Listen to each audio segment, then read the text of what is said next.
Havendo número legal, invocando a Deus pela grandeza da pátria e a paz entre os homens, dou por aberto a sessão.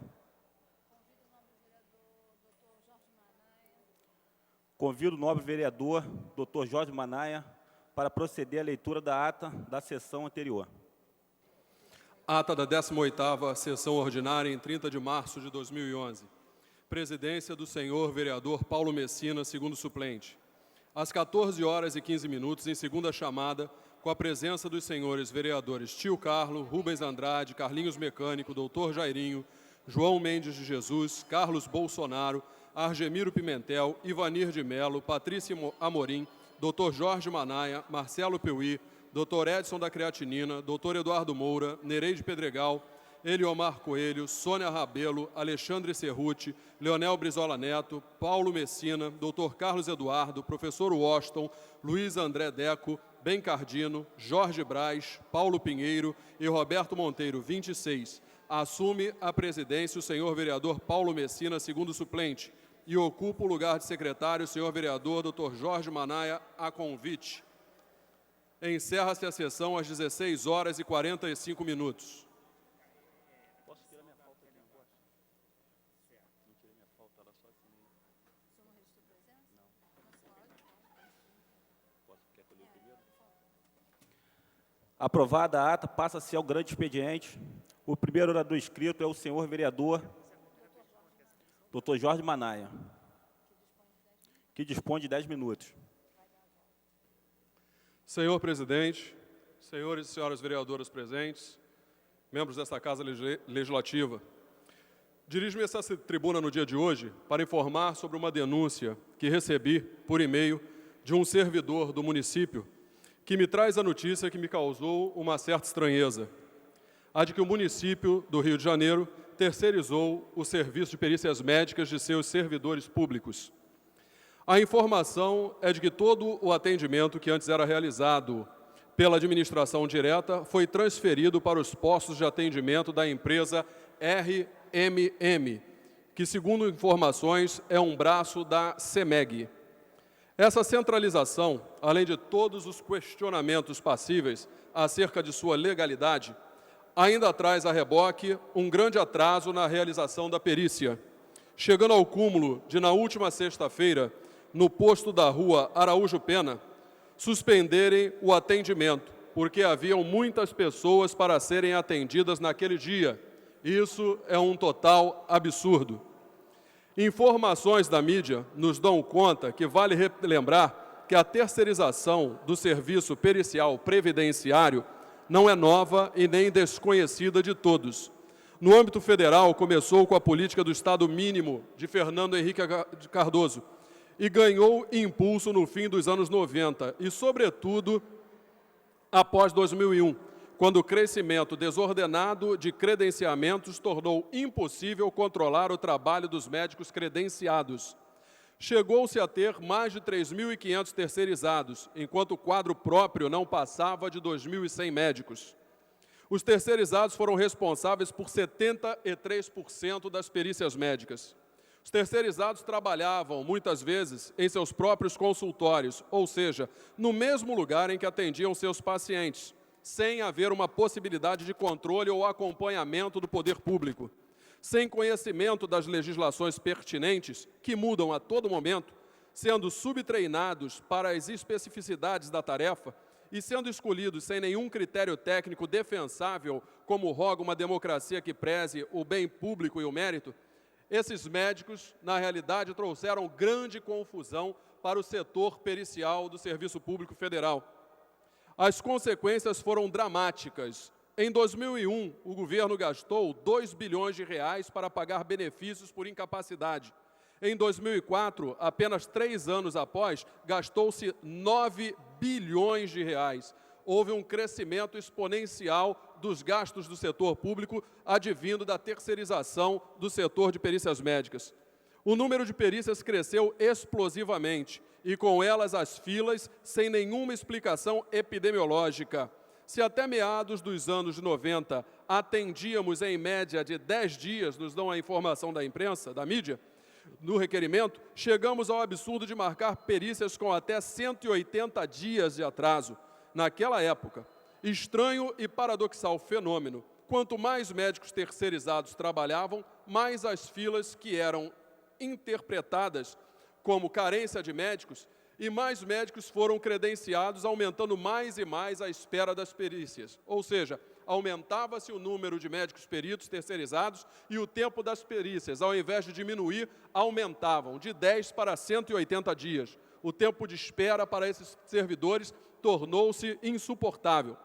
A explicação não pode ser precipitada e nem se pode personificar nos médicos as críticas políticas que cabem a esse tipo de modelo. É preciso conhecer as perversidades desse sistema que remunerava por procedimento.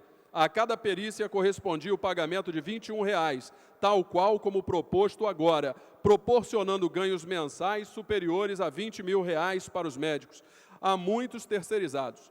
No afã de se obter produtividade, esvaía-se por completo a qualidade dos exames feitos com os funcionários periciados. Para o servidor e para o terceirizado, a fila tem implicações diferentes, porque para o credenciado, quanto maior a fila, maior é a possibilidade de faturamento. Entretanto, assim, os trabalhadores se perpetuavam na fila sem nunca retornar ao mercado e às suas outras empresas.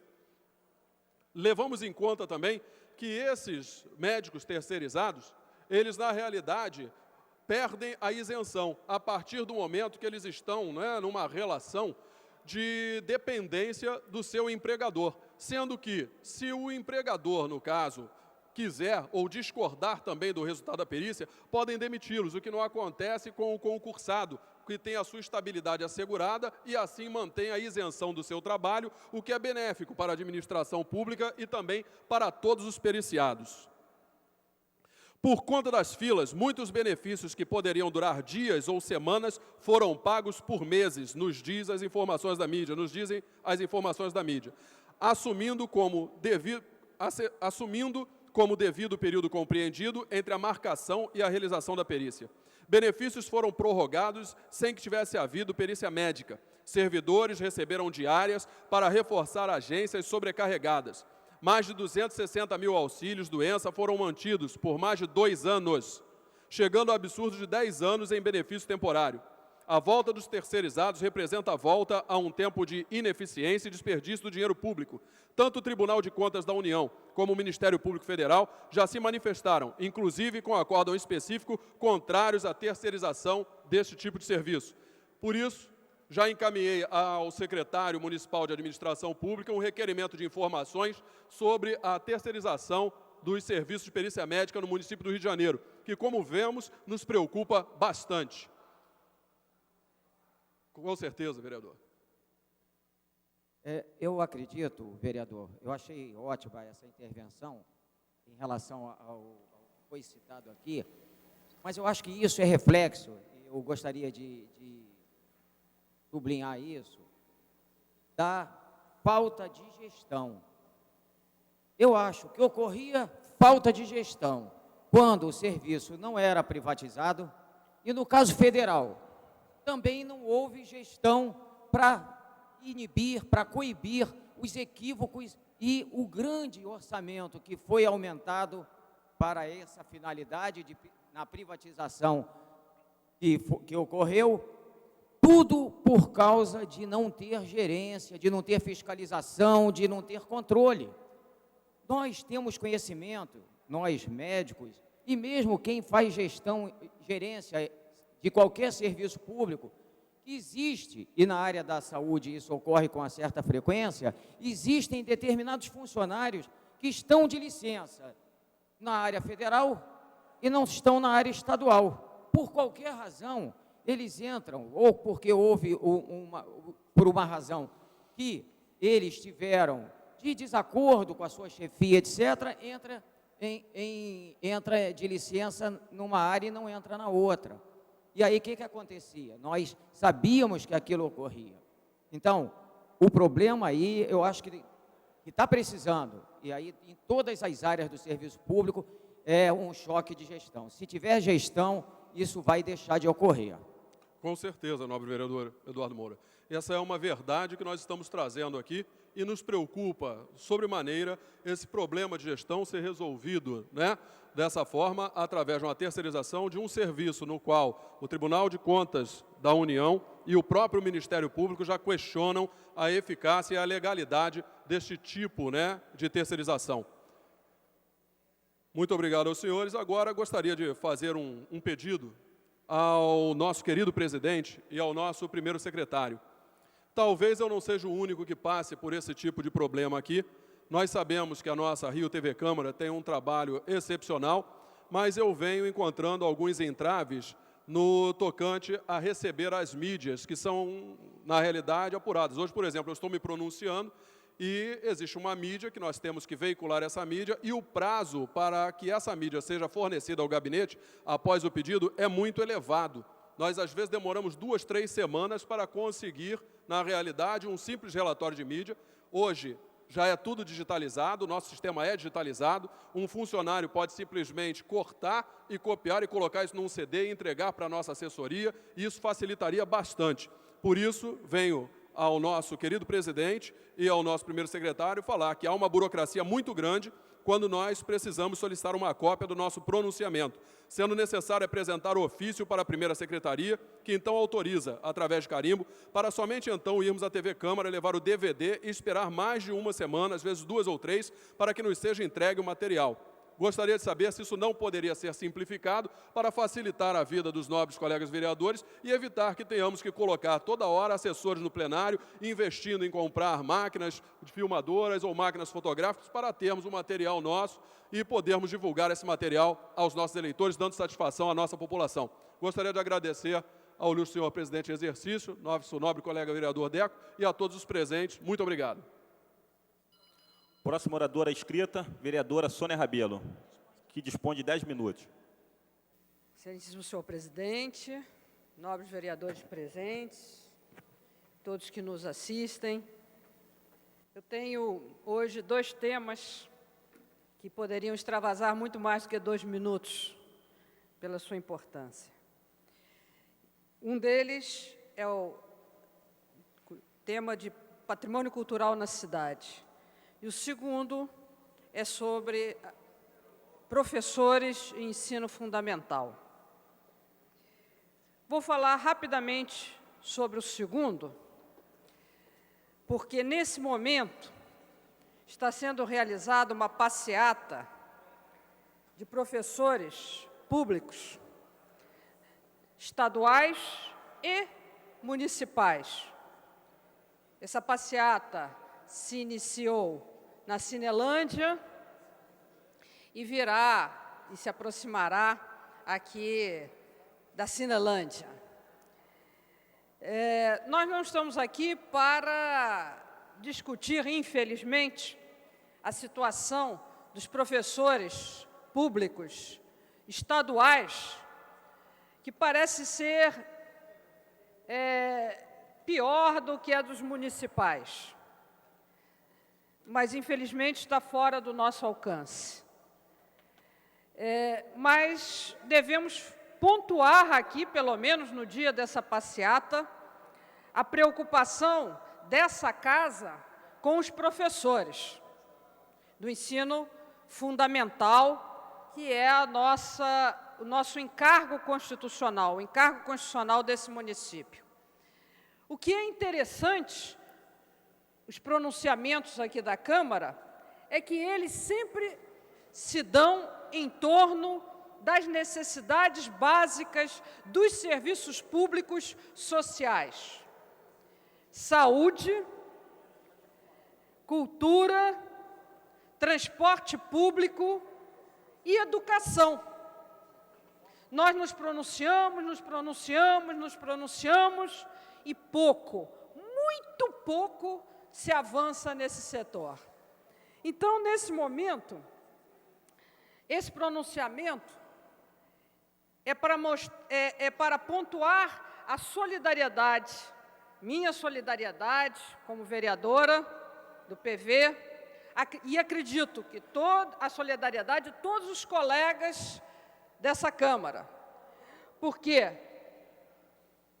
gostaria que houvesse um compromisso dos vereadores, assim como com as reivindicações da área da saúde, de nós elaborarmos um plano de atendimento, como também dos profissionais da área de educação do ensino fundamental, que atendem 700 mil alunos, e que todos nós sabemos que é o passo fundamental e necessário para qualquer avanço social e econômico da cidade. Não adianta nós sonharmos só com o suposto desenvolvimento econômico que virá sempre para o futuro, com as Olimpíadas, com a Copa, se nós não damos o apoio aos professores do ensino fundamental que preparam esses alunos, mas que estão sem quadras para praticarem esportes, estão sem professores de matemática. Diz o sindicato que há uma carência de mais de 10 mil profissionais da área de educação. Nós sabemos que, na gestão passada, se colocou as merendeiras que atendem as escolas na Conlurb, com um claro desvio de finalidade daquela instituição. Por quê? Assim como também foram colocados o atendimento dos jardins da cidade, os jardineiros, os cortes de árvores, todos na Conlurb, apenas para que não se faça o atendimento através através do regime estatutário. Ora, se é essa questão, o prefeito deveria enviar aqui para a Câmara uma proposta de empresa de atendimento de serviços diversos, uma Servirio, por exemplo, em que pusesse esses profissionais para atendimento de toda a área administrativa das empresas e da administração pública, e não colocar na Conlurb merendeiras que vão atender as escolas. Merendeiras extras que não recebem nem o ticket de alimentação pago aos outros funcionários da Conlurb. Então, além disso, ao que parece, há um gasto vultoso no setor da educação, com transferência de recursos a entidades privadas de organizações sociais para atendimento das escolas. Então, o nosso propósito aqui é dizer que o nosso gabinete, e acredito que gabinete de todos aqui, vereadores presentes e também os ausentes, darão todo o apoio ao movimento das professoras e dos profissionais das escolas de ensino fundamental, procurando melhorar as suas condições de trabalho, não só nas escolas, que precisam ser revistas, como também salarial. Gostaria de pontuar aqui, com o restante do nosso tempo, sobre a questão do patrimônio cultural na cidade do Rio de Janeiro. Nós protocolamos, com apoio de 20 vereadores, a instauração de uma comissão especial para avaliar o patrimônio cultural na cidade do Rio de Janeiro. Não é da cidade do Rio de Janeiro, não é o patrimônio tutelado pelo município, mas é todo o patrimônio que existe na cidade do Rio de Janeiro e que é supostamente tutelado pelas entidades federais, estaduais e municipais. Isso aconteceu ainda no meio desse mês. Qual não é a nossa surpresa que, infelizmente, anteontem, se não me engano, houve o trágico incêndio na capela e na reitoria da UFRJ. Esse incêndio é fruto do maltrato que está vigindo nessa cidade em relação a esse patrimônio cultural que pertence a todos. Nós poderíamos aqui, e vamos fazê-lo na comissão, desfilar uma série de bens fantásticos na Zona Oeste, em Santa Cruz, nas vias que estão sendo construídas, no projeto Sagas, no Valongo, no centro da cidade, de destruição completa, de descaso ao nosso patrimônio. Infelizmente, enquanto isso, o prefeito tomba um restaurante chique na zona sul da cidade, o Antiquários, sem aparentemente motivo nenhum.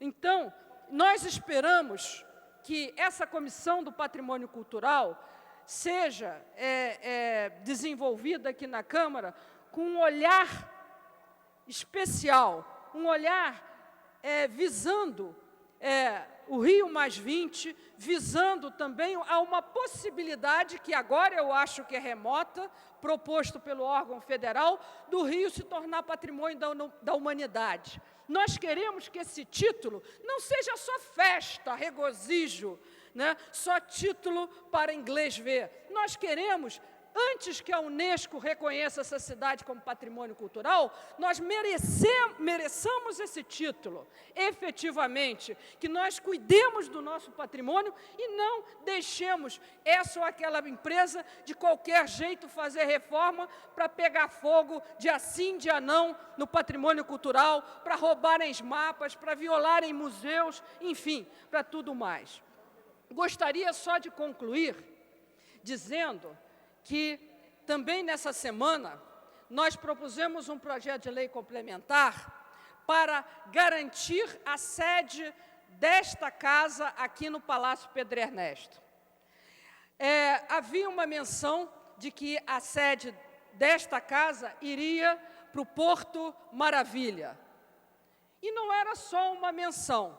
Nós verificamos que, de fato, a lei que aprovou o Porto, que rege o Porto Maravilha, tinha um inciso lá dizendo que a sede, que um dos programas do Porto Maravilha era a construção da sede da Câmara Municipal. Ora, se isso está incluído num projeto de lei complementar, é para ser cumprido, mas não poderia ser cumprido. Sabem por quê? Por dois motivos. Porque essa é a sede histórica da Câmara Municipal. Aqui é o coração político da cidade. Seria um atentado à nossa memória cultural política tirar a sede daqui. Mas isso é um argumento político, isso é um argumento desejável. O argumento jurídico é outro. Ao aprovarem ou indicarem essa proposição de mudança da sede para o Porto Maravilha, não se atentou ao cumprimento da lei orgânica do município. A lei orgânica do município do Rio de Janeiro, no seu artigo 43, diz: a Câmara Municipal tem sede no Palácio Pedro Ernesto. Então, aqui é a nossa sede. Aqui é o nosso coração político, aqui é a nossa cultura política. Daí o nosso projeto de lei complementar, que retira o item que indica a mudança de sede para o Porto. Outras coisas podem se localizar lá, menos a nossa sede política, para se cumprir a lei orgânica, para se cumprir a tradição cultural dessa cidade, o qual nós pedimos o apoio de todos os vereadores. Muito obrigada. Próximo orador inscrito é o vereador doutor Eduardo Moura, que dispõe do tempo de 10 minutos. Senhor presidente, senhores vereadores, senhoras vereadoras, assessores, membros da imprensa, telespectadores da TV Câmara, nós estamos ocupando mais uma vez esta tribuna porque nós julgamos fundamental que as palavras dos vereadores possam chegar até a todas as pessoas do município do Rio de Janeiro, buscando sempre a melhoria das condições de vida da nossa população. Ouvindo atentamente a nossa vereadora Sônia Rabelo, que trouxe à baila a questão da educação, eu me questionei qual seria a razão de haver descaso com algo tão importante como a educação. Quando nós vemos os professores precisando de fazer passeatas para poderem ter melhorias de salário, ter melhoria das suas condições de trabalho, nós ficamos pensando, por que será que isso ocorre? Quando chega próximo à eleição, qual é a tríade? Saúde, educação, transporte, saúde, educação, entretenimento, saúde, educação, etc, etc. Mas saúde e educação sempre estão ali na frente. E nesses últimos dias nós temos ouvido aqui grande parte dos vereadores fazerem críticas justamente à área da saúde por causa da questão da dengue. E hoje, com muita felicidade, eu vejo a vereadora Sônia Rabelo trazer a questão da educação.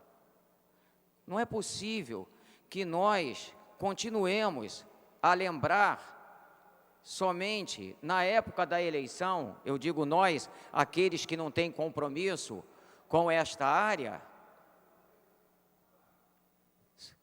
falando que é importante a educação. E isso ocorre tão somente na época da eleição. Nesse período intermediário, a coisa vai ficando, e quando nós sabemos que todos que estão nos assistindo nesse momento, eu tenho certeza que sabem o quanto a educação é importante, até para que o voto seja um voto melhor, até para que o voto seja mais consciente. Eu não acredito que alguém que tenha condição de ter recebido o seu ensino fundamental, o seu ensino médio, vote em troca de um tijolo, vote em troca de uma telha. As ideias vão prevalecer. Eu acho que talvez seja esse o temor. Será esse o temor? Eu me solidarizo com a vereadora, me solidarizo com os professores e apelo para que o governo federal, o governo estadual, o governo municipal tenham um olhar mais amorável em relação à educação. Uma parte. Com prazer. Vereador, quero ser solidário à sua fala, mas não poderia deixar de acrescentar que, infelizmente, no nosso país, de uma maneira geral, muitos políticos investem exatamente na falência da educação, porque eles se perpetuam no poder à medida em que o povo fica cada vez mais sem visão. E manter o povo burro e dependente é a forma que esses políticos profissionais têm de se perpetuar no poder. E o que nós queremos, e aí com a participação de todos, é justamente que esse quadro mude, porque a classe política, assim como tenho certeza que o seu eleitor tem consciência do seu trabalho, a gente espera imensamente que isso seja uma prática de toda a nossa nação. Cada vez mais possamos investir na educação, porque investimento na educação significa exatamente, nobre vereador, formarmos aí uma visão onde a democracia vai ser sempre exercida, mas com a referência da busca de melhorar a classe política. Então, eu lamento porque, infelizmente, muitas vezes, políticos, profissionais, investem na falência da educação. Então, parabéns pelo seu pronunciamento, da nova vereadora Sônia Rabelo e de todos aqueles parlamentares que são comprometidos com a educação. Muito obrigado. Bem, foi muito feliz a sua intervenção, vereador. Muito obrigado. Eu gostaria de dizer, em relação à saúde, que talvez este mesmo problema nós tenhamos na saúde. E, por acaso, eu tenho aqui uma reportagem a respeito da bancada dos planos de saúde que cresce e reúne 38 deputados e 5 senadores, fora os governadores. E aqui diz, em 2010, os planos de saúde doaram 12 milhões para campanhas eleitorais de 157 candidatos de 20 partidos. O gasto ajudou as empresas do setor a ampliar seu espaço político no Congresso e nas assembleias legislativas. O apoio financeiro de 49 empresas contribuiu para aumentar de 28 para 38 o número de deputados federais da bancada da saúde suplementar. Foram eleitos também 26 deputados estaduais aliados ao setor em todo o país.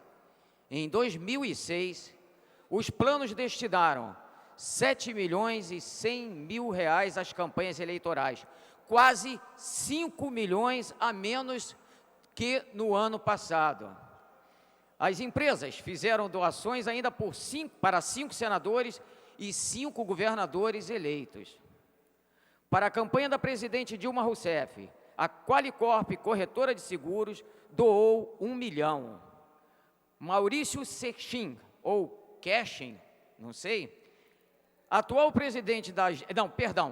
diretor da Agência Nacional de Saúde, atual presidente da Agência Nacional de Saúde Suplementar, que regula e fiscaliza os planos, foi presidente do Grupo Qualicorp até fevereiro de 2009.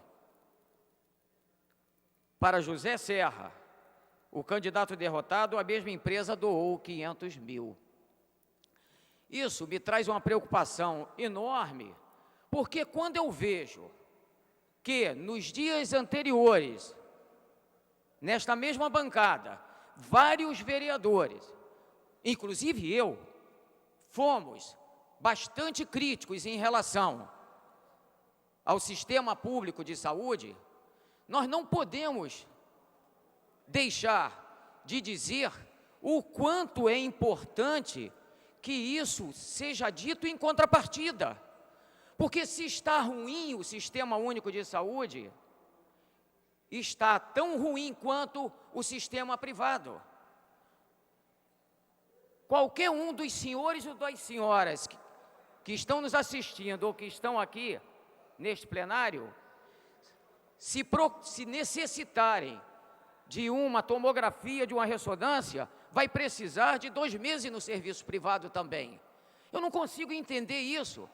Ah, nós pagamos impostos para ter o Sistema Único de Saúde.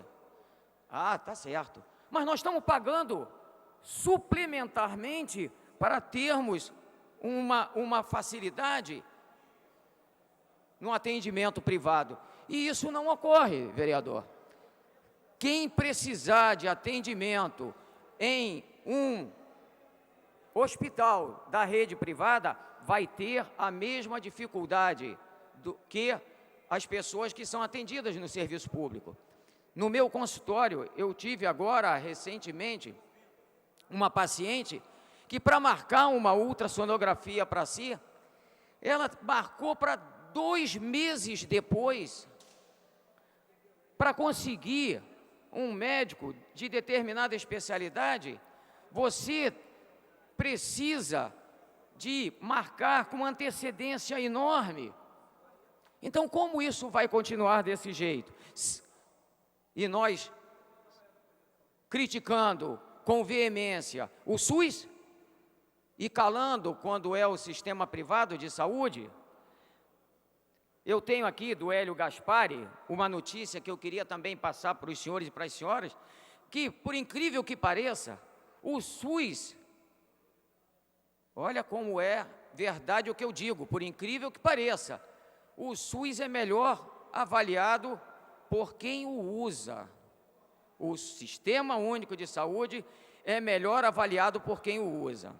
E aí ele diz: uma pesquisa do Instituto de Pesquisa Econômica Aplicada revelou que a percepção de que a rede de saúde pública brasileira é um desastre tem um perigoso ingrediente de ignorância convencional.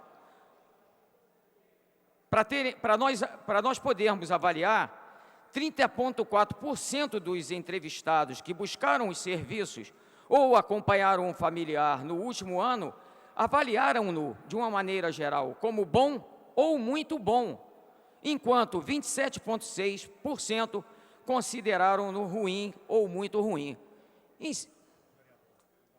Pois não? Bom, vereador, eu estou ouvindo o pronunciamento de Vossa Excelência e eu queria dar, inclusive, o meu testemunho. Há uma semana atrás, eu fiquei a semana inteira acamado, com uma forte infecção e virose ao mesmo tempo, e eu pago Unimed. E não pago pouco, pago muito. Pago talvez um dos melhores planos da Unimed, via empresa que é do CREA. Né? Pois bem, eu fui no naquele hospital Copacabana. São Lucas. São Lucas. Olha, aquilo dali realmente não fica nada a desejar para o pior serviço que possa estar sendo prestado nesse país pelo órgão público, pelo INSS, INPS, etc. Nós temos que começar a acreditar que esse negócio de eficiência da iniciativa privada, do privado, isto é uma grande balela. Isto não tem o menor sentido. Eficácia, porque o serviço é privado, não existe, entendeu? E aí o que acontece? Fica esta falação o tempo todo e as pessoas começam a acreditar de que o privado realmente é eficiente e começa, inclusive, deixar de frequentar o serviço público. O que deve se fazer é frequentar o serviço público e exigir do poder público que o serviço público faça realmente, cumpra com a sua verdadeira função, que é atender e deixar o usuário satisfeito em relação ao atendimento. Não é isso que está se vendo, lamento profundamente, inclusive o governo atual da cidade do Rio de Janeiro acha que só o que vale é o que é privado, não é à toa que ele tem aí, da forma mais agressiva possível, uma intervenção em toda a política de saúde na cidade do Rio de Janeiro, privatizando-a, né? De maneira que nós devamos ter cuidado. Quer dizer, eficiência e eficácia em relação aos serviços prestados pelo poder privado é mentira, é falácia, entendeu? Você chega no hospital, como eu cheguei, demorei 4 horas e meia para poder ter um atendimento. Então chega lá, a primeira coisa que faz, tira seu sangue, depois já mete lá um soro, não quer saber para quê. O que você tem? Por que você tem que tomar aquele soro, entendeu? Então você fica lá tomando um soro, isso, aquilo, depois é que vem o resultado do exame de sangue, entendeu? Quer dizer, então vê que tem aí alguma coisa profundamente errada. Sem dúvida. Profundamente errado. E eu, pelo menos, vou procurar um advogado, entendeu? Porque eu quero o ressarcimento de tudo que eu paguei até hoje em relação ao meu plano de saúde Unimed.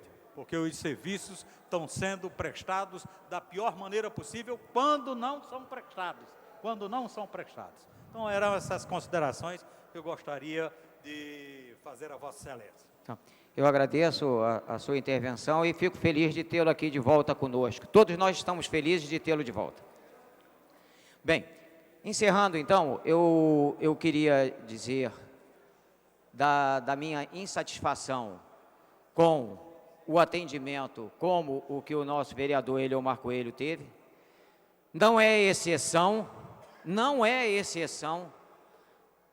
Nós temos que exigir dos planos de saúde que esse atendimento seja melhorado e talvez fazer o que muita gente faz quando chega num Souza Aguiar, no Miguel Couto, que demora 15, 20 minutos, meia hora, e a pessoa às vezes faz altas ofensas aos funcionários, faz altas ofensas ao médico, mas quando chega às vezes no setor privado, porque aquilo ali é privado, a pessoa tem uma ideia talvez diferente e fica caladinho. Não vamos aceitar isso, mas não. Nenhum de nós, todos vocês que estão nos assistindo hoje, não vamos aceitar isso, mas não. Vamos exigir, não é exigir o nosso direito, nós só queremos os nossos direitos. Muito obrigado. O próximo orador inscrito é o vereador Dr. João Ricardo. Muito boa tarde a todos. Nobre presidente, vereador Leonel Brizela Neto, preside a sessão. Muito obrigado. Colegas vereadores, funcionários. Eu vim aqui hoje, pasmem, não vim falar de saúde, eu vim falar de uma experiência que eu vivi como cidadão, e eu acho que nós temos que intervir para ajudar, para melhorar, como é uma de nossas funções. Eu, durante o carnaval, não quero aqui entrar em pormenores, não quero aqui me sentir injustiçado nem nada, mas eu tive meu carro rebocado, tive meu carro guinchado, na segunda-feira de carnaval. Não tem problema não, doutor. Na quarta-feira de cinzas, o senhor paga uma diária só. Muito bem. Na quarta-feira de cinzas, fomos então ao depósito. Chegamos no depósito, imagine, Vossa Excelência, como é que estava o depósito na quarta-feira de cinzas. Chegamos lá descansados, né? Descansamos no carnaval, muito que bem. E, na nossa vez, fomos perguntados se nós já tínhamos localizado o nosso veículo. Já tínhamos localizado o nosso veículo. Muito bem. Então, nós vamos fazer aqui um documento para o senhor, e o senhor vai se dirigir ao Detran, na Avenida Presidente Vargas, e lá no Detran eles vão dar um outro ofício para o senhor. Ah, é? É. Muito obrigado.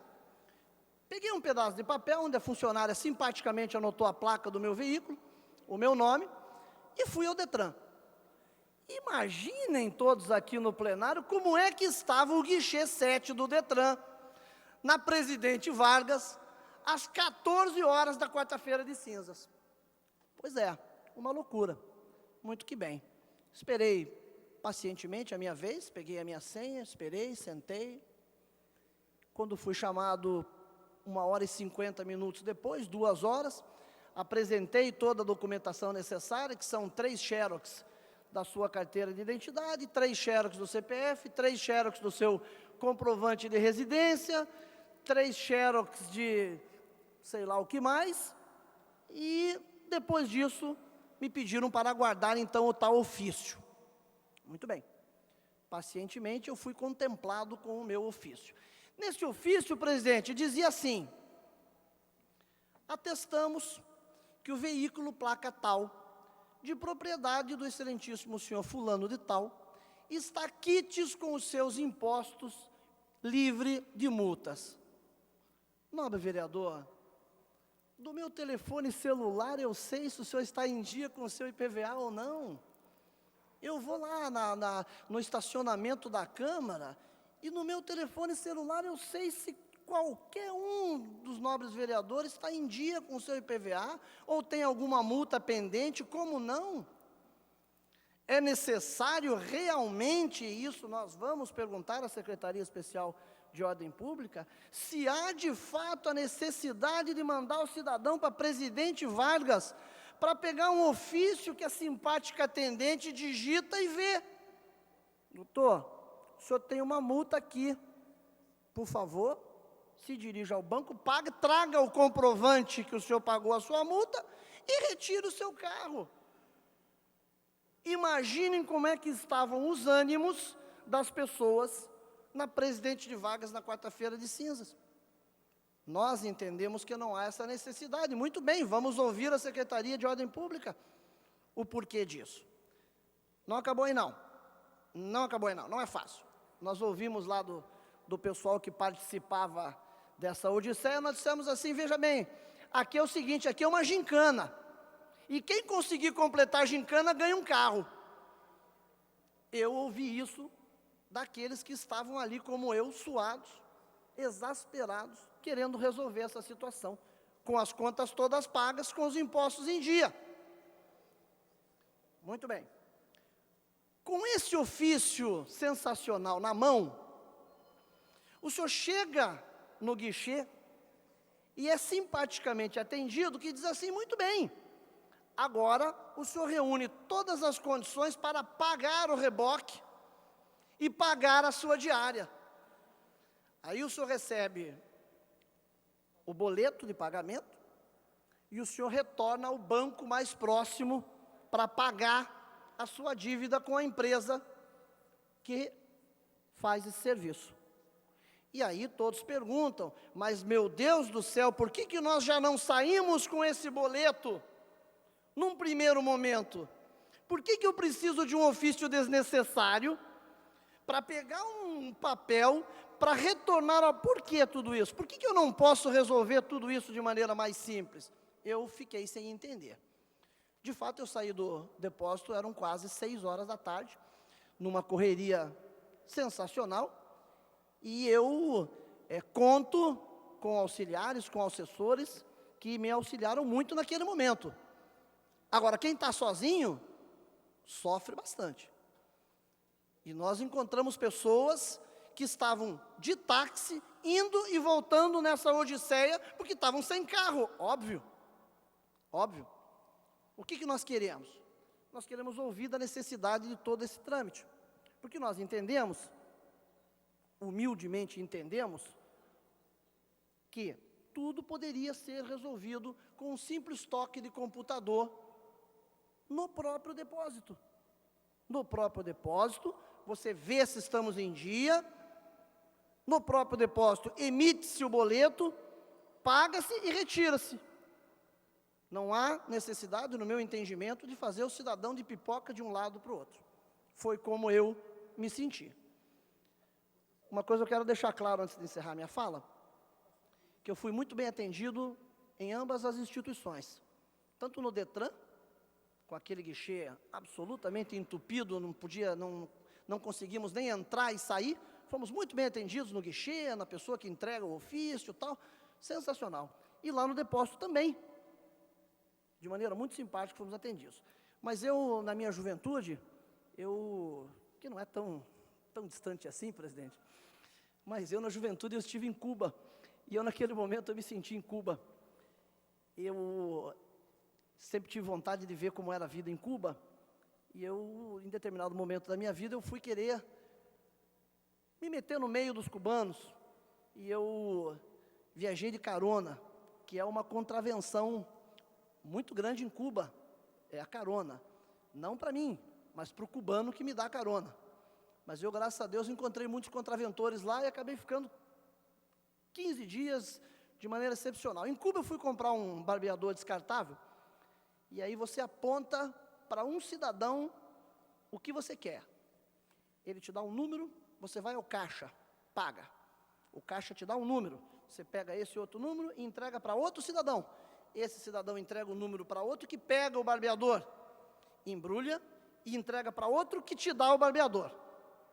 Foi aonde eu me senti em pleno Rio de Janeiro, no século 21. Eu me senti em Cuba, porque não havia necessidade nenhuma de envolver tantas pessoas num processo que hoje, com a informática, é muito simples.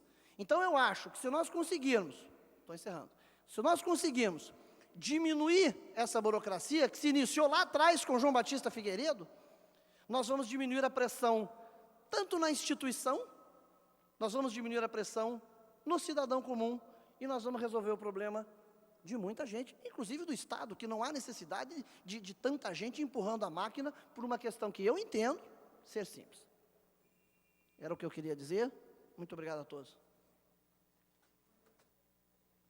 Não havendo mais orador inscrito, a presidência, franqueia a palavra.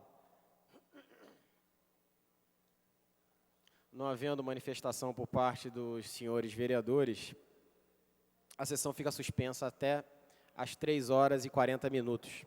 A sessão está suspensa.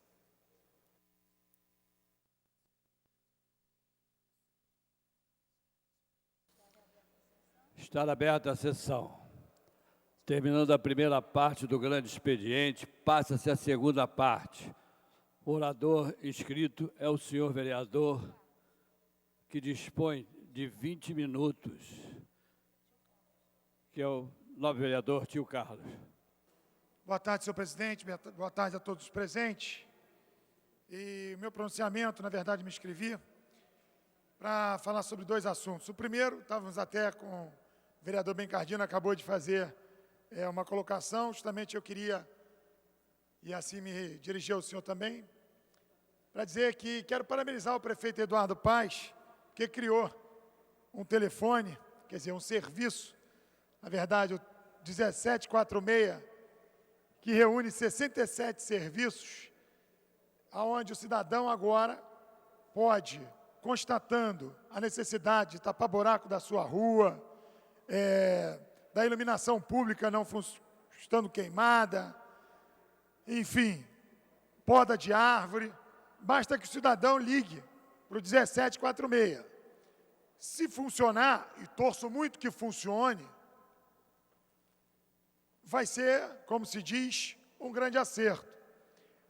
Infelizmente, a prática, muitas vezes o cidadão tinha que bater na porta de algum político para que ele pudesse interceder. O senhor, que é um homem de grande ação, Engenho Novo, Engenho de Dentro, no MER, sei que o senhor é uma grande liderança, um vereador de muita atuação, e sei que por muitas vezes aqueles moradores recorriam a Vossa Excelência para que os serviços pudessem acontecer. O que eu digo? Que isso só aumenta a nossa responsabilidade dentro da fiscalização, porque agora o cidadão não vai ter que ficar nos procurando, que, aliás, é um direito dele e nós, vereadores, não podemos fugir disso, pelo contrário, é até bom quando eles nos procuram. Só que, às vezes, ele acaba não nos procurando e dizendo que a nossa atuação não é condizente com a expectativa que ele fez quando votou, fez a opção pelo voto. Então, esse serviço, senhor presidente, e aos demais companheiros, se funcionar, acredito imensamente que a nossa cidade vai melhorar. Quando o cidadão tem, inclusive, segundo consta a matéria que eu li, tem um prazo. Muitas vezes as nossas indicações ficavam um mês, e a gente tentando que o secretário nos atendesse, né, que a assessoria da secretaria nos atendesse. Quando não, até pedimos agenda ao prefeito, para que o prefeito pudesse nos atender. Dessa vez, parece que a solução vai ser quase que imediata. Tem 24 horas para substituição de lâmpadas, para poda de árvore, para tapa-buraco, enfim. São 67 serviços. Puxa vida, vai ser muito bom. Eu acho que a nossa cidade merece. E nós, vereadores, iremos cobrar. Eu que sou já em caminho, desde o meu início do meu mandato, muitos pedidos, quer dizer, eu inclusive digo isso porque o prefeito, certa vez, me disse que eu estaria até ajudando ele a melhorar os serviços para o cidadão. Eu fiz isso e por muitas vezes não tive as minhas demandas atendidas. Claro, são muitos problemas, não quero crer de maneira nenhuma que seja situação partidária. Acho que o prefeito pensa grande, o prefeito pensa na cidade como um todo, mas infelizmente isso acontece. Às vezes, principalmente no ano passado, naquele momento eleitoral, infelizmente os nossos pleitos não eram atendidos.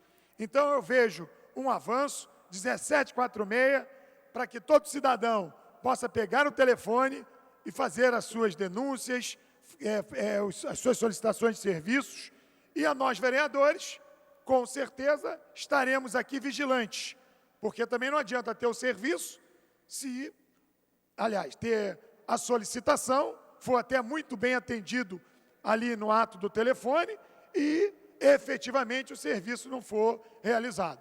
Então, é um momento, praticamente, tem uma semana disso que foi colocado para a população, então vamos esperar os resultados. Mas também me inscrevi justamente para ocupar esse expediente, porque esta semana no jornal O Globo saiu uma matéria que me deixou muito preocupado, senhor presidente. Eu até pedi à minha assessoria que fizesse por escrito para eu poder ler aqui para todos os companheiros, pedindo uma atenção especial aos companheiros da Comissão Permanente dos Direitos da Pessoa Portadora de Deficiência e também que esta fala chegue à secretária Isabel Cristina, que é secretária municipal da Pessoa com Deficiência. O que nós ficamos surpresos com a matéria que saiu no jornal O Globo, que dizia exatamente o seguinte: a diretora de Políticas Educacionais Especiais do Ministério da Educação, senhora Martinha Claretes, que é a diretora, colocou que a Secretaria de Educação Especial anunciou informalmente quando esteve aqui há 12 dias atrás, que serão encerradas as atividades do Colégio de Aplicação do Instituto Nacional de Educação de Surdos, o INES, de modo a incluir os alunos nas redes estadual e municipal de ensino. Segundo a mesma diretora, na entrevista que ela deu à revista Federação Nacional de Educação e Integração de Surdos, a existência do INES seria segregacionista. Isso quer dizer, o fato deste aluno que tem a deficiência auditiva, e olha que eu quero dizer, o INES é uma referência, porque lá nós temos uma escola com quase 500 alunos, e ele é responsável por elaborar todo o material pedagógico especializado que orienta o ensino especial em todo o país. Além disto, ele é responsável por formar professores especializados. O Colégio de Aplicação, que é dentro do Instituto, tem cerca de 500 alunos, desde do maternal até o 3º ano do ensino médio. Nos últimos 2 anos, 80 professores se formaram em pedagogia no Instituto. Assim como, por exemplo, o Instituto Benjamin Constant, que foi fundado por decreto imperial em 1854, sob o nome do Imperial Instituto dos Meninos Cegos. Tem cerca de 300 alunos matriculados, entre o 1º e 9º ano do ensino fundamental. É um centro de referência nacional para as questões da deficiência visual, que capacita profissionais na área, além de assessorar as escolas, e, além disso, faz consultas oftalmológicas a toda a população, reabilita e produz material especializados, impressos em brailles e publicações científicas. Toda essa capacidade, senhor presidente, desses institutos, vem exatamente do contato e da experiência que tem em ministrar o ensino para crianças e jovens portadores de necessidades especiais.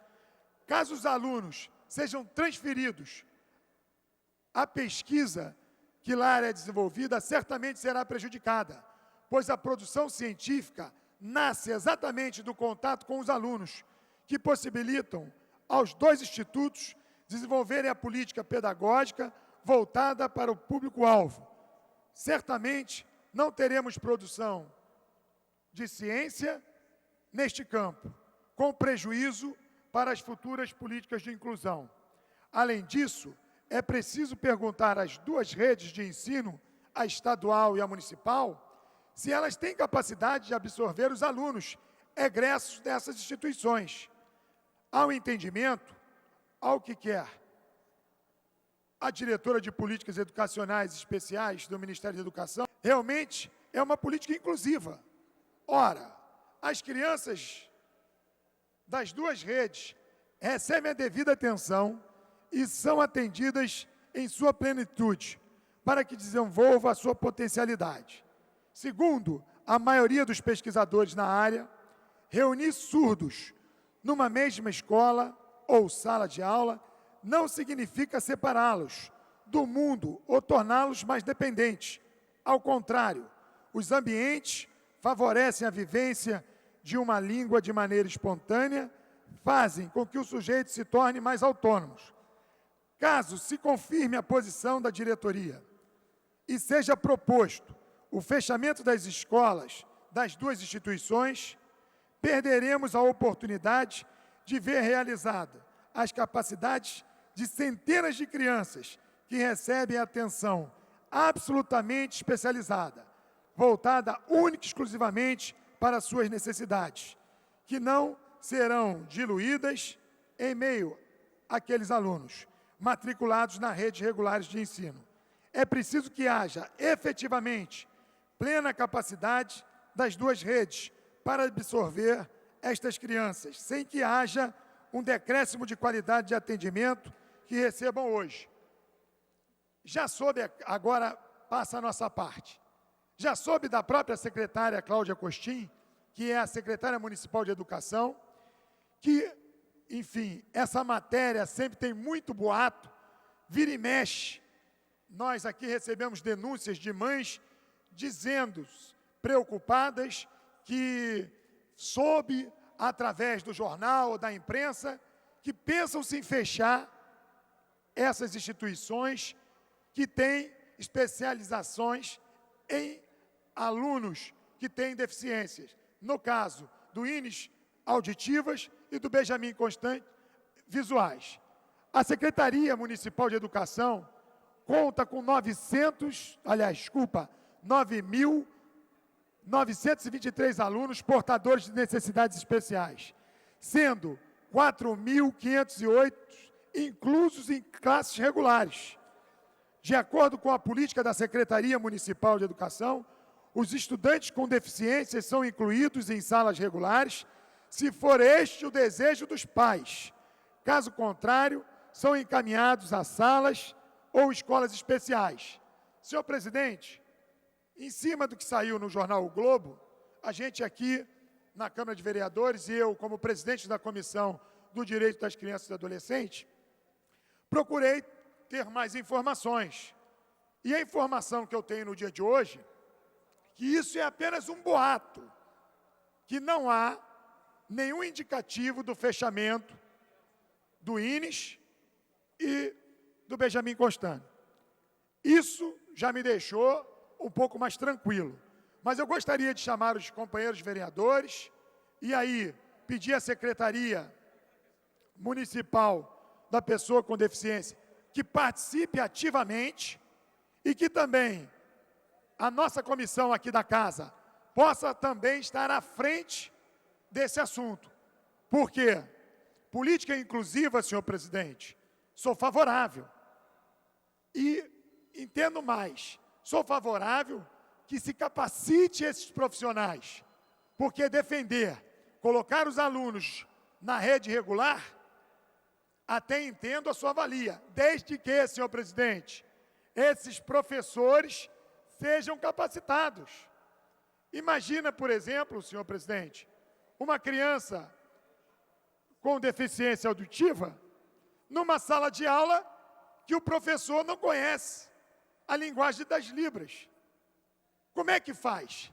Essa criança, por mais que se imagine que ela será incluída no sistema, ela vai estar, aí sim, sendo excluída.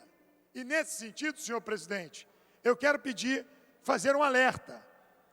Eu vou ao Instituto Benjamin Constant, vou também na quarta-feira já, queria convocar os demais companheiros, que essa é uma briga que está sendo motivada por um boato.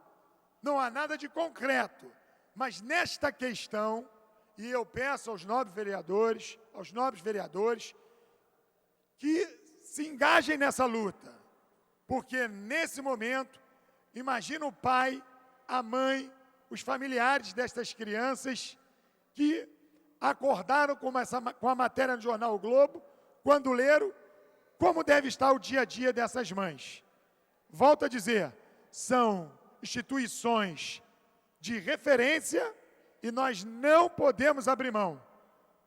E peço assim aos companheiros que caminhem nesse sentido. Claro, se tivermos que ir a Brasília, vamos a Brasília. Se tivermos que pedir o apoio do prefeito Eduardo Paes, do governador Sérgio Cabral, vamos até o Ministério da Educação para que a gente possa entrar nessa luta. O que não podemos é deixar com que esses pais continuem com essa dúvida, com a pulga atrás da orelha. Do mais, senhor presidente, obrigado. Desculpa, vereadora, eu não vi se a senhora pediu uma parte. Não? Tá. Mas, de qualquer maneira, eu me coloco. Vou terminar minha fala e parece que ainda há tempo para que possa alguém, que quiser manifestar sobre o tema, colocar. Mais uma vez, obrigado, senhor presidente, e peço a ajuda de todos os companheiros. Esgotado o tempo destinado ao grande expediente, passa a ser prolongamento. A mesa dará ciência das proposições recebidas.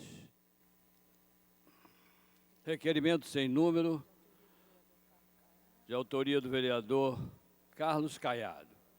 Requeiro à mesa diretora, na forma regimental, a retirada de pauta da ordem do dia semanal projeto de lei 279/2009, de minha autoria, que instituía a obrigatoriedade de os veículos de transporte escolares exigirem um número de telefone para reclamações, pintando em suas carrocerias. Senhores vereadores que aprovem, queiram permanecer como estão. Aprovado. Requerimento sem número. Autoria, Carlos Caiado. Requeiro à mesa diretora, na forma regimental, a retirada de pauta da ordem do dia semanal do projeto de lei 807/2006, de minha autoria, que instituiu o Dia do Carnavalesco no cenário oficial de eventos da cidade do Rio de Janeiro e da outras providências. Senhores vereadores que aprovam, queiram permanecer como estão. Aprovado. Esgotada a matéria de prolongamento, passa-se a ordem do dia. Com a palavra pela ordem, a nobre vereadora vereadora Sônia Rabelo. Obrigado, presidente. Senhores vereadores, nós não podemos ignorar o movimento de todos os profissionais da educação pública que começou agora na Cinelândia, agora não, de manhã na Cinelândia, e finalizou aqui nessa praça política que é a Câmara dos Vereadores. E tenho a honra de ser portadora, em nome do Fórum Estadual de Defesa da Escola Pública, e ler aqui o manifesto sobre a marcha em defesa da educação pública. Nada deve parecer natural, nada deve parecer impossível de mudar.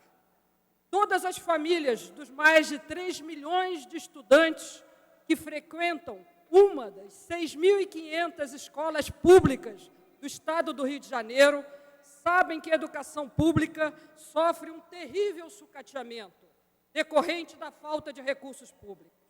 As consequências mais visíveis do empobrecimento das escolas podem ser observadas pelas péssimas condições dos prédios escolares, pelos salários irrisórios e indignos pagos aos profissionais da educação e pela ausência de assistência estudantil, agora agravada pela limitação do passe livre para os estudantes. Nada surpreende, pois, que o Estado do Rio, o segundo mais rico do país, ficou em penúltimo lugar na avaliação da educação básica, avaliada pelo Ministério da Educação, à frente apenas do Piauí.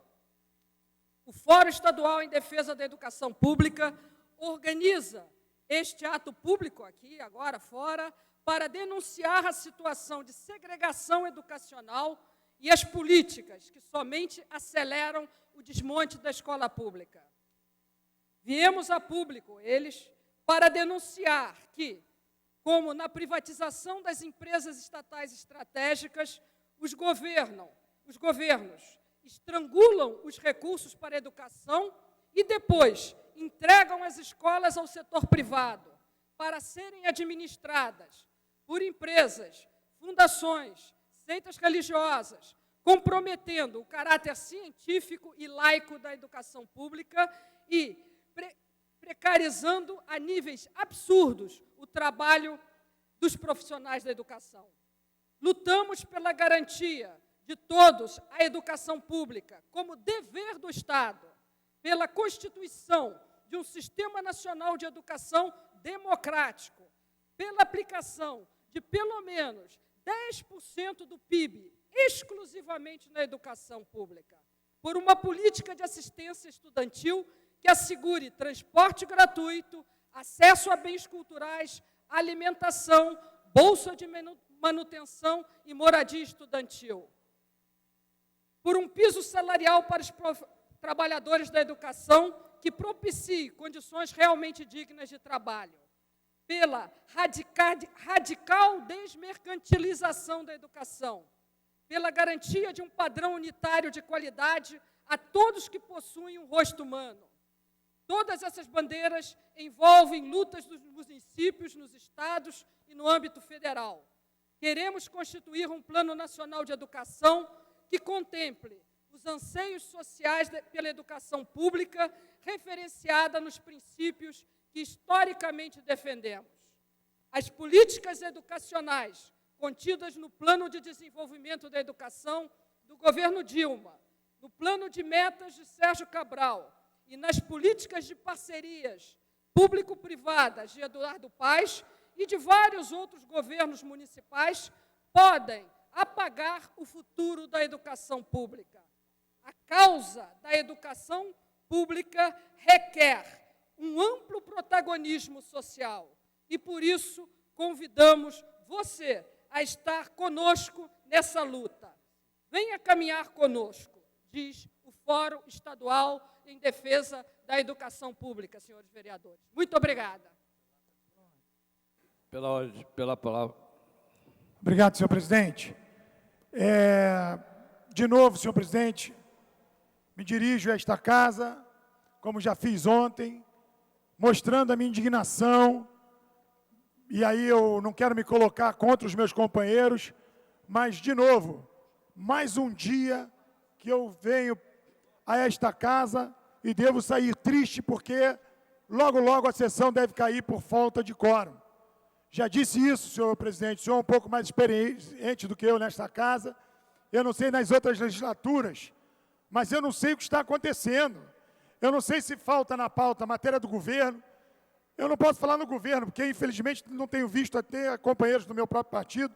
Eu sei que cada um tem o seu motivo, cada um tem a forma de justificar o seu mandato, mas eu não sei o que está acontecendo. O presidente assumiu um compromisso, aliás, quando fez a nossa primeira reunião, e disse que esse ano nós iríamos dar um show de produtividade, nós iríamos trabalhar. E esta reunião estavam quase todos os companheiros. E eu não me quero aqui me colocar como melhor do que ninguém, volto a dizer isso, já disse isso reiteradas vezes, mas a gente não pode ter um dia de trabalho como o de ontem perdido. Os nossos projetos estão para ser votados e logo, logo a sessão cai. Então eu tenho aqui que manifestar a minha indignação e falo isso por mim. Sinto que alguns companheiros, como o doutor Ivani, como o Roberto Monteiro está aqui, Eduardo Moura, Tereza Berg, desculpa, eu estou falando dos presentes, doutor Everaldo, Carlinhos Mecânico, quer dizer, não quero deixar de falar ninguém, a vereadora Sônia Rabelo, mas o nosso compromisso é o mesmo dos outros companheiros. Então, eu não sei o que está errado nisso. Então, desculpa, de novo, eu farei um pronunciamento diretamente ao presidente, parece que ele está com problema na família de saúde, foi justificado, mas a gente não pode ter a nossa casa só produzindo quando o presidente está aqui. Nós precisamos trabalhar no dia a dia. E é essa a minha justificativa, para justificar até olhar o eleitor de frente e poder ter uma atitude mais cidadã, de dizer que a gente está aqui cumprindo o nosso papel. Quem paga o nosso salário é o povo. O senhor sabe disso. E aqui não vem demagogia, até porque eu fiz opção pela política, mas para poder olhar o cidadão de frente e justificar. Mais uma vez, senhor presidente, peço desculpa aí aos companheiros que possam se sentir melindrados com a minha fala, mas o meu objetivo é o mesmo de todos os daqui da casa, é justificar o voto que foi nos dado no pleito. Com a palavra pela ordem, o nobre vereador Roberto Monteiro. Desculpa, pode estar com a palavra.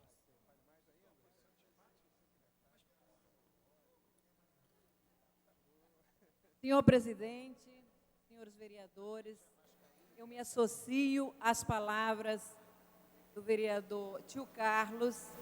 Ontem, infelizmente, vivemos o mesmo problema, mas eu quero também justificar a ausência da companheira Andréa Gouveia Vieira e do vereador Carlos Caiado, se encontram numa diligência junto ao Ministério Público para tratar de questões referentes ao metrô do Rio de Janeiro. Muito obrigada. Com a palavra pela ordem, o nobre vereador Roberto Monteiro. Senhor presidente, senhores vereadores, primeiro, assim, lamentar, mas a gente já viu esse filme antes, o problema da segunda parte da nossa legislatura, que é um pouco da dedicação, parece, dos companheiros antecipadamente ao processo eleitoral, e muitas vezes o plenário aqui fica vazio, quando, na verdade, nós tiramos nossos subsídios e provimentos, quer dizer, os proventos, todos eles aqui da Câmara Municipal. Acho que é o caso da gente repensar, porque acho que isso não é problema nem de mesa diretora, é problema de cada um individualmente comparecer e fazer seu papel. Independentemente de diligência que possa justificar a ausência ou não de alguns vereadores, é injustificável no sentido do horário, do plenário, e muitas vezes os que justificam também são sempre os mesmos que faltam, né? Então, e tem um índice de ausência enorme. Eu acho que isso por si só não pode justificar a ausência dos vereadores. Eu acho que isso, nós temos aqui, esse é um problema da nossa legislatura, que a gente debate muito pouco, questões importantíssimas que nós temos às nossas portas, não só as nossas portas, como questões municipais, como também questões nacionais. Nós estamos discutindo reforma política, algo que envolve um processo em que toda a casa tem que estar sabendo o que está acontecendo, não só a sociedade parece estar mais envolvida que os próprios vereadores no debate. E os vereadores debatem isso muito pouco. Há pouco tempo no Senado passou lá a questão da lista, pouca gente entende o que isso significa, qual é a repercussão que isso vai dar nas eleições futuras, não só para os vereadores, como também para a sociedade. Esse tipo de modelo que está sendo aprovado no Congresso, cada vez mais prejudica a democracia no nosso Estado, dentro de um Estado de direito democrático.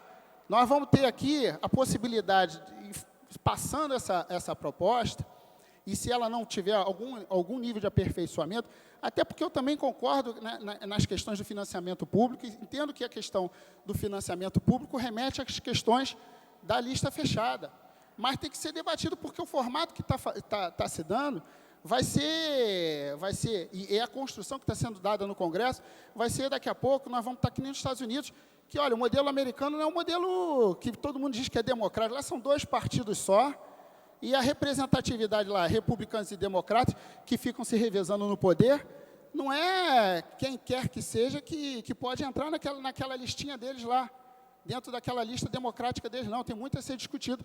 E aqui a gente vai caminhando a passos largos, não um modelo igual, mas numa outra língua aproximada a isso. E será que é isso mesmo que a gente quer, depois de lutar tanto pela democracia? Será que é esse o modelo que representa todos nós?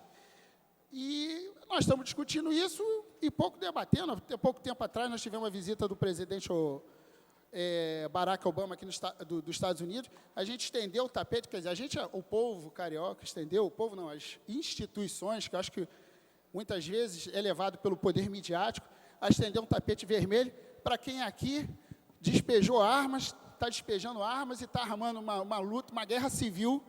E, enfim, a gente aqui, o cara está recebendo o Prêmio Nobel da Paz, a gente referenda essa visita, enfim, a gente não discute o que significa o modelo americano hoje, a gente aqui ainda cultua a personalidade, em função do culto à personalidade, a gente cada vez mais se afasta do debate político, do debate institucional, mas, enfim, são fatos para a gente pensar, fatos para a gente refletir, e dizendo aqui o seguinte, né, essa questão, não adianta que a gente vir reclamar, porque o que está acontecendo na casa, infelizmente, tem que ter aqui 26 para votar, se a maioria não quer vir votar, não veio votar, é derrubar a sessão e ir embora para casa, porque é o que resta, ou cada um fazer o que tem que ser feito ainda hoje. Quero dizer que eu tenho outra reunião, 16 horas, estou aqui efetivamente para prestigiar não só a pauta e a ordem do dia, mas também o debate político e, enfim, a gente não vem tendo isso na casa. Acho que isso é ruim, mas isso é um aprendizado, porque é fruto também da antecipação, de uma antecipação que as pessoas não sabem nem como vai ser o jogo. O jogo, estrategicamente, ainda está sendo montado, e se o pessoal está pensando que vai fazer campanha desde agora, que eu acho até que merece até uma preocupação, só que não sabe nem como vai ser a regra desse jogo. E aí não discute a regra do jogo, mas a regra que afeta não só os vereadores, mas que afeta a sociedade, está participando mais do que os próprios vereadores. Então, por exemplo, aqui a gente deveria estar com medidas, vamos dizer assim, medidas propositivas, tentando trazer para cá o relator do Congresso dessa medida da reforma política para fazer o debate, para a gente entender um pouco mais, para a gente refletir conjuntamente com isso, refletir junto com as direções partidárias a respeito do que vai acontecer nesse jogo. Né? Então, tem muito disso medidas, mas a gente pouco debate isso, parece que é um processo até muitas vezes automático, quando não é. E acho eu que, em função disso, senhor presidente, eu acho que essas questões que devem ser refletidas por cada um de nós, e, enfim, trazendo aqui um debate tranquilo e sincero com os demais colegas. Tirando isso, senhor presidente, eu tenho visto aqui que, por exemplo, a nossa pauta a gente não consegue aprofundar as matérias que são pertinentes às matérias dos vereadores especificamente. Isso muito me preocupa. Quero aqui dizer aos senhores vereadores que nós temos votado muito pouco as matérias do interesse dos vereadores, que muitas vezes é um interesse que nós devemos, assim, prestigiar. Parece aqui que a gente está se reunindo só, às vezes, para dar anuência, passar, vamos dizer assim, dar maioria para aquilo que o Executivo... Nós, vereadores, nós também precisamos dar maioria para os nossos projetos.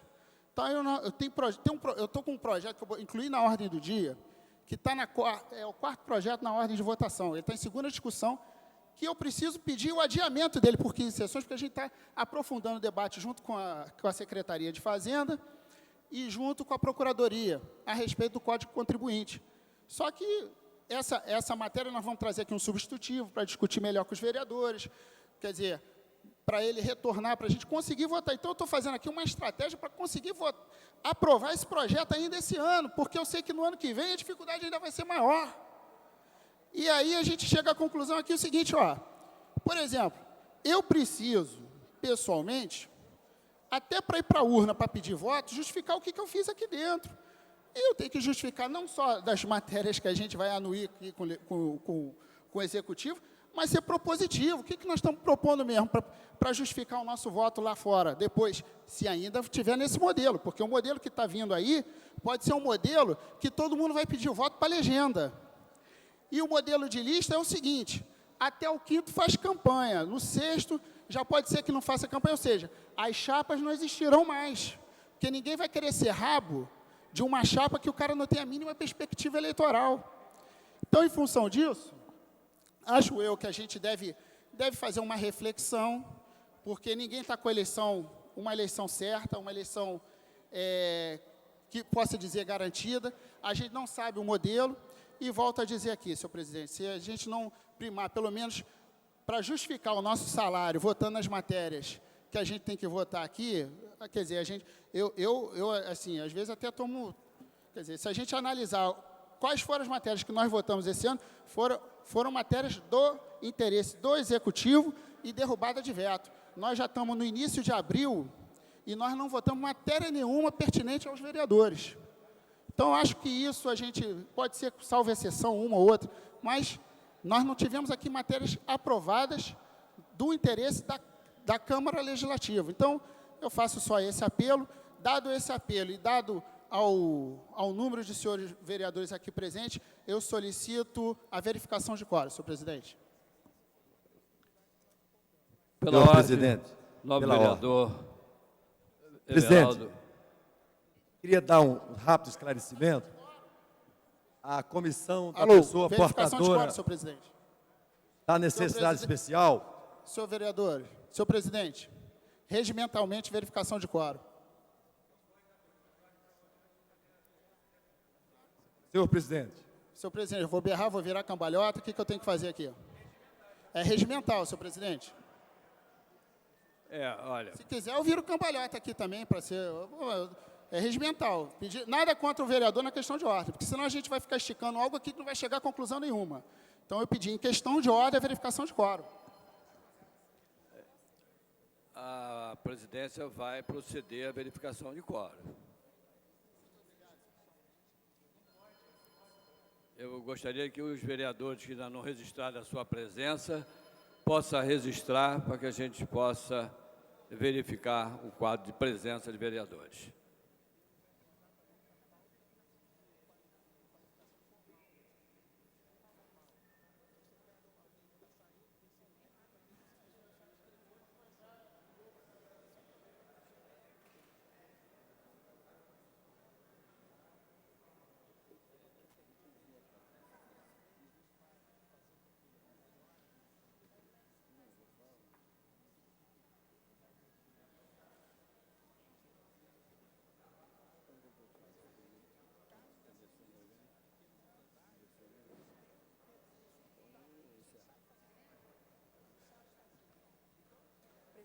encerrar a verificação. Nós vamos encerrar a verificação de quórum. Presente. 12 senhores vereadores. Está encerrada a verificação. Está encerrada a verificação. Presente. 14 vereadores. Não há quórum para continuar os trabalhos. Antes de encerrar, convoco sessão ordinária para a próxima terça-feira, às 14 horas. Está encerrada a sessão.